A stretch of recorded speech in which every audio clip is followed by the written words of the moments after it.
大家好，欢迎收看爱上电子。今天咱们看一下这个 DC 转 DC 的模块，它是一个非隔离的，它采用的芯片型号是 LM2596， 内部有功率管。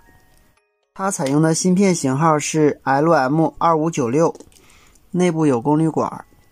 它的一角是电源输入，输入电压最高是40伏，这个是输入的滤波电容。这个是蓄流二极管，是输出的，这个就是 LM2596， 这个是它的电感 47V 亨，这个位置有一个 10K 电位器被我卸掉了，现在固定输出12伏，这个是 5.5K 的电位器。实际上呢，它有固定的输出，有固定输出5伏的、3.3伏的，还有12伏的。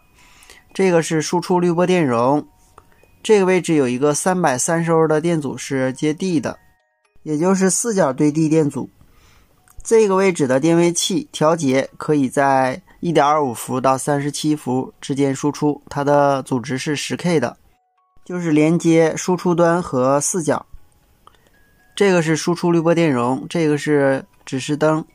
我们测一下它的电压，现在输入的是12伏，输出现在是11.86， 为什么要改成这个呢？因为我要改可调，用单片机控制这个位置，接一个3极管就能够让它输出0到12伏了。好，我们测一下它的频率，它的一角是输入，它的二角是输出。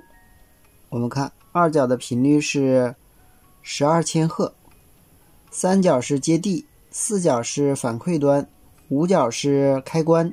当五角接高电位的时候，一般是上拉 47K 电阻接输入的电源，这样它就关断了。当它接地的时候就正常输出。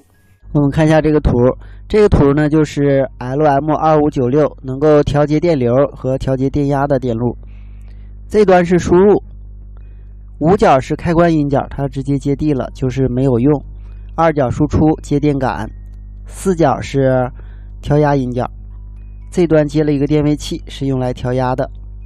另外在这个位置有电流取向电阻，这有一个运放 LM358 的一个单元，将这个信号放大以后加到第二个单元，经这儿输出以后，通过这个二极管加到4角进行电流的控制。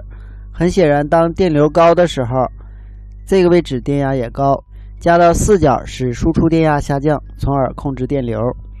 这个位置 TL431 主要是为了控制这个3极管，这个3极管属于一个调整管，是给运放供电的，一般供5伏电压就可以了。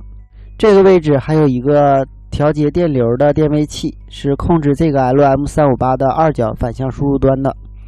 好，今天咱们就到这里，谢谢大家，再见。